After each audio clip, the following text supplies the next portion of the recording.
Hi. Okay, I'm trying to figure this out. Okay. Anyways, hey, I'm Alexandra Harbushka, founder of Life with Herpes. I have been diagnosed with herpes. I was diagnosed with HSV1 in 2003 and HSV2 in 2011, meaning I have lived with herpes for over 2 decades. It's very long. It's not something I ever wanted to sign up for. It's not ever anything I ever was like, oh, I can't wait. Let me go get herpes.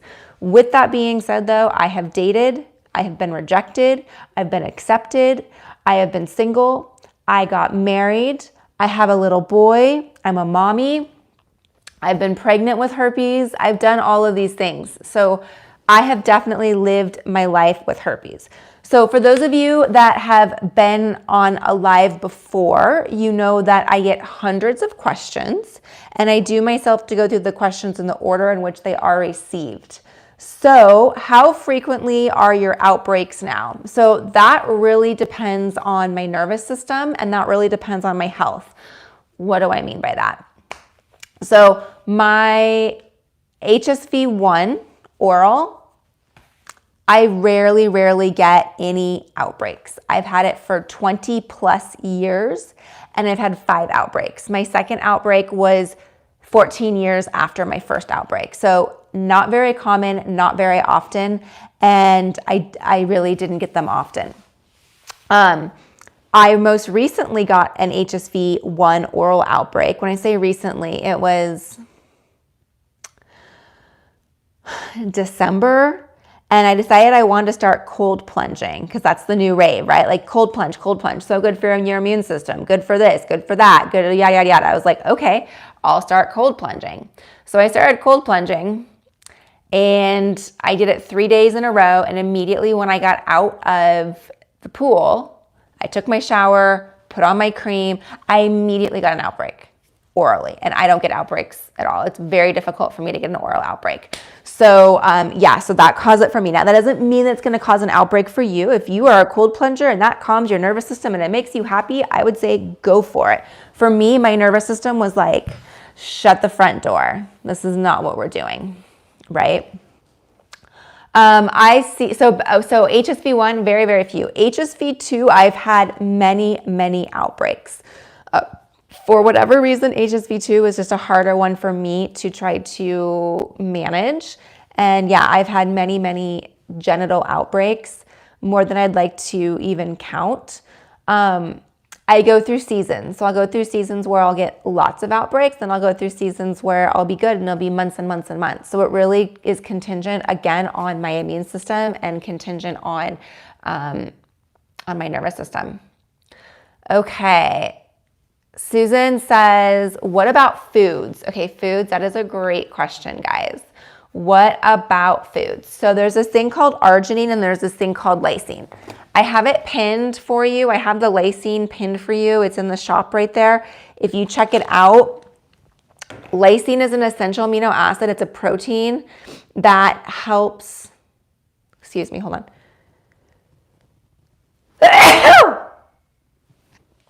Excuse me. Lysine is an essential amino acid. It's a protein that helps block the replication of the HSV virus. So what does that mean? Okay, so this other thing called arginine, which is also an essential, thanks Courtney, which is also an essential amino acid. It is, thanks Susan for the bless you. It feeds the HSV virus. So arginine feeds the virus. Arginine is found in foods. We can't avoid it. Like it's like saying, oh, I'm gonna like not have water or something. Like you can't avoid arginine. But for whatever reason, arginine fuels and allows the HSV virus to replicate. So when we want to block the HSV virus, the best thing we can do, and I believe I have it pinned right here, would be taking the, yeah, I have the lysine pinned. It would be adding lysine to your diet. So we have lysine that we can consume from our foods, or we have lysine that we can add to our diet, which we can supplement, right? We can supplement it. And that's going to be something that's going to be really helpful. Foods that cause triggers are, or foods that trigger outbreaks are chocolate. Yeah, chocolate. Coconut milk and coconut water. What else? Nuts. So almonds, walnuts, pistachios. So nuts are a huge trigger. And then any type of food that's processed, that's going to be really difficult, you know, for your body to digest. That's all going to be big, big, big triggers. Okay, let's see. I have tons of questions going on. So let me just go back and see. Let me make sure that I have answered them. Again, I answer them in the order in which they receive, and sometimes they don't show up. So you need to make sure the question is G-rated.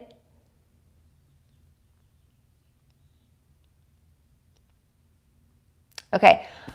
Janie said, I'm having a C-section due to herpes. Would my baby still have a chance of transmission? So first of all, congratulations on being pregnant. That is such an honor, and it's such a beautiful, like, I'm so excited for you to become a mommy. If you're not already a mommy, I don't know.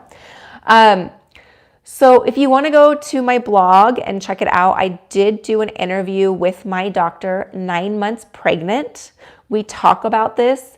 You can see pregnant Alexandra in there. So I do talk about it a lot. Some things to talk about with the C-section. So according to my OBG, he did say that, like, sometimes with C-sections, yeah, somehow herpes does get transmitted. He's like, but it's very, very rare. I would also make sure, are you feeling comfortable, or is that because you want a C-section, or is it your doctor that wants to have a C-section? So I had a vaginal delivery with my son, and I was able to have a vaginal delivery even though I have genital herpes, because I didn't have an outbreak and I was taking the antiviral at the time. I was in my system for a little bit of time, for about a month prior to my delivery. And so therefore I didn't have symptoms, and so I had a less than 1% chance of transmitting herpes. So I felt comfortable with that risk. So that was something that was important to me, to have a vaginal birth. So for you, Janie, again, herpes is skin-to-skin transmission. When the baby is in utero, when the baby is in your tummy, the baby is not capable of contracting HSV. It doesn't go through the umbilical cord or anything like that. So I hope that answers your question. Okay, let me go over here to YouTube, because I am live on YouTube as well. Captain Frank said, you're drinking too much rum if you're getting outbreaks. Yeah, probably, right? All right. Linnea said, I was diagnosed with HSV1 a year ago. Not sure where I got it from or how long I've had it. I'm on Valtrex. I don't know how to say it. Yeah, okay, so I also saw another question about Valtrex daily, so that'll answer Chloe's question as well. So Valtrex is something that is prescribed to us people that have HSV. It's prescribed to us when we're diagnosed. What it is, it's not a cure. Thanks for the hearts. I love seeing the hearts. It's not a cure. It's not like a bacterial infection. When you have a bacterial infection, you are treated for the infection, right? The antibiotic will ideally kill the bacteria that's causing the infection. Things about viruses that are different is viruses are, where unfortunately we cannot get rid of viruses in our body. Once we have it for life. So what does that mean, right? What a solution is the Valtrex. That is that's the branded drug that came out. Oh, I see someone viewing the Lysine. Definitely check out the Lysine. Anyways, Valtrex is the branded drug. It's the drug that came out many, many years ago. It's the drug that's responsible for the herpes stigma. And it was put into place so that we can buy the drug. Now, what does it do? It does a really good job of keeping the virus dormant in our system. Excuse me. So what does that mean? What does having the herpes virus dormant in our system mean?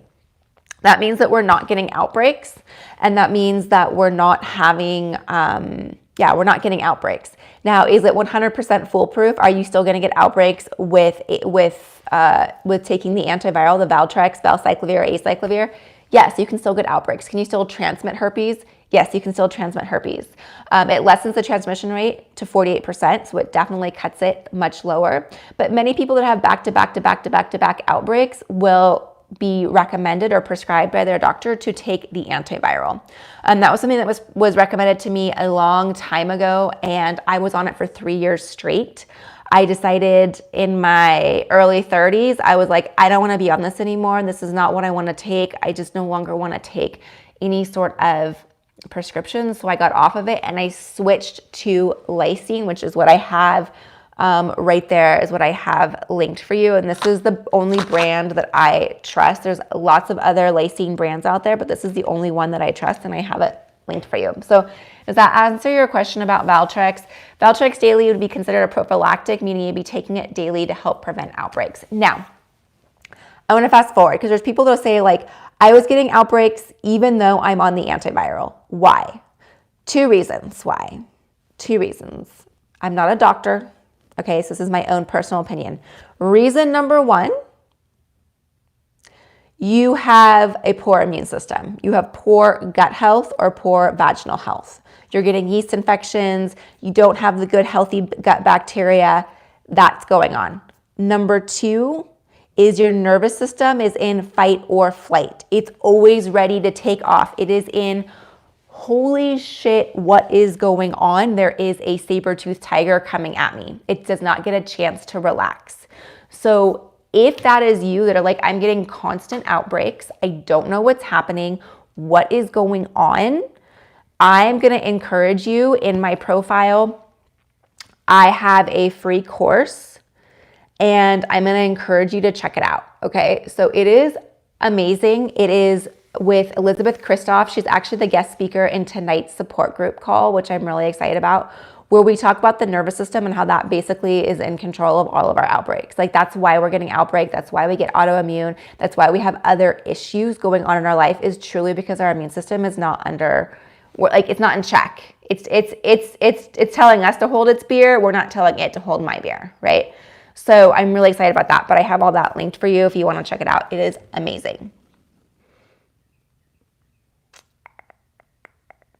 Okay, just going through some questions, make sure.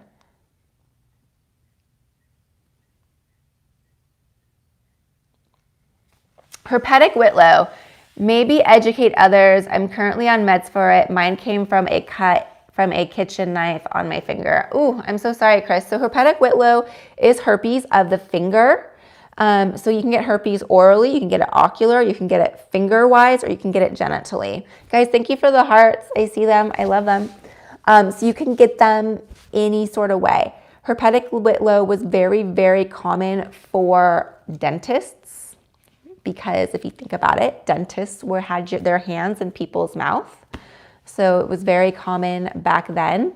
But it's not as common to have herpetic whitlow. But yeah, you can get herpes on your hands. 32 messages. Oh my goodness. Antivirals, all of my pregnancy. Okay, so my outbreaks are nonstop. Antivirals, your entire pregnancy. Oh, I'm so sorry, Janie. So I would look at ways to calm your nervous system.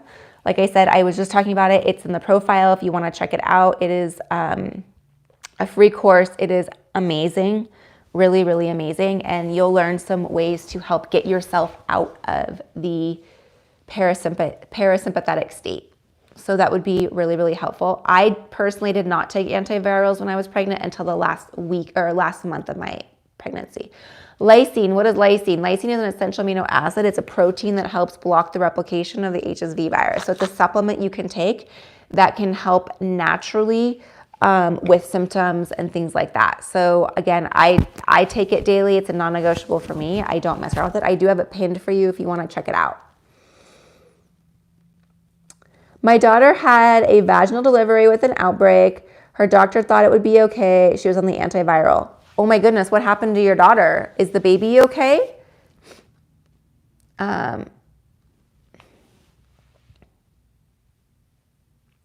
Char is saying you used lysine for years as a teen and it eventually stopped working. Famciclovir is the only thing. Yeah, so maybe that, well, I don't know if lysine is going to stop working because it's a protein. your immune system may have changed, or you may have gone through something else. Like there's times in my life where I'll be like, why am I getting nonstop outbreaks? Like what is going on? And usually it's because I'm super stressed, or usually it's because my immune system is whacked. Penny said that the baby was fine. Okay, good. I was like, oh my goodness, what happened?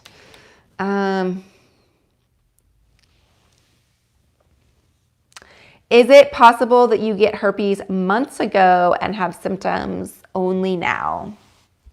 It is, which is kind of unfortunate to think, because we think like, hey, we're in, like, coast is clear. So you can actually contract herpes and then have your first outbreak weeks, months, or years later. It can be years and years and years. So I've talked to people that have been celibate or like for 20 years. I've talked to someone who was a widow for 15 years. And she's like, how did I just get this? I've been a widow, I've been celibate.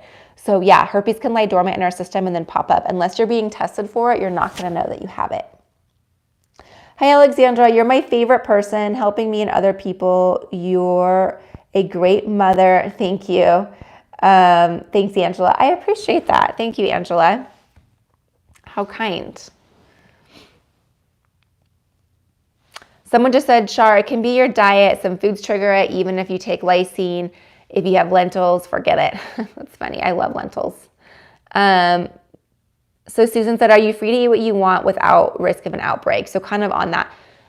Certain foods can trigger it. So I mentioned that earlier. Foods that are high in arginine can trigger outbreaks. So those would be foods like coconut meat, coconut milk.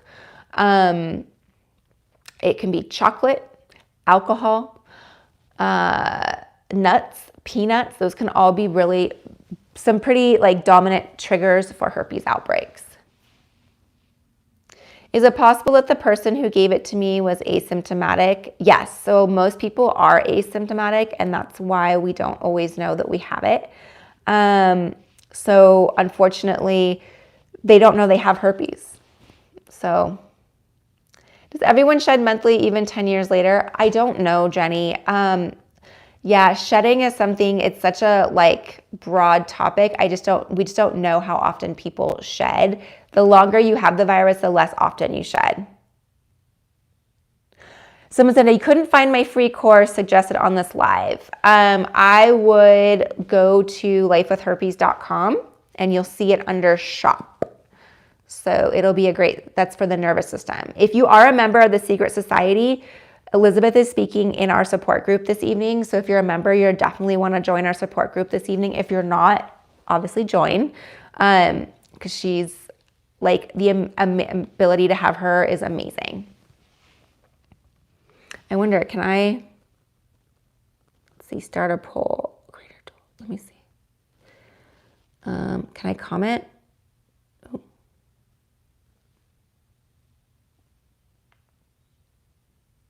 I don't know how to chat, guys. Share.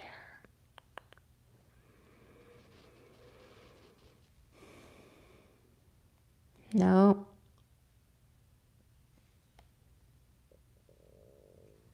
Yeah, I'm trying to figure out how to chat, and I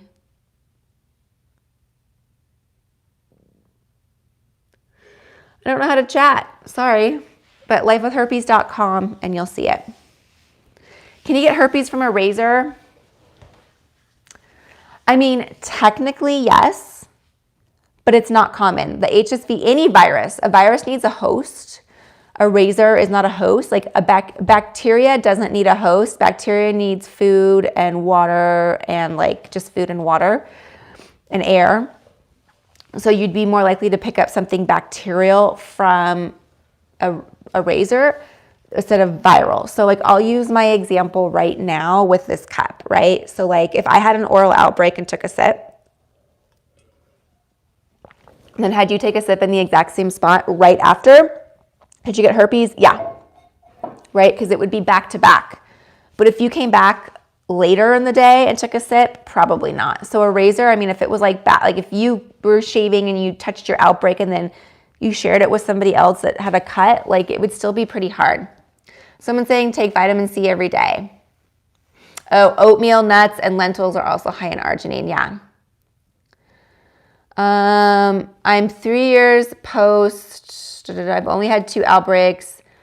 One was the initial, and am I less contagious? Yeah, so the longer you have herpes, the less likely you are to have outbreaks, and the less likely you are to be contagious.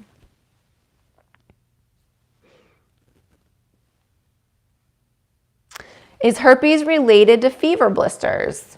Why, yes, they are. It's the exact same thing. Herpes and fever blisters are the same thing.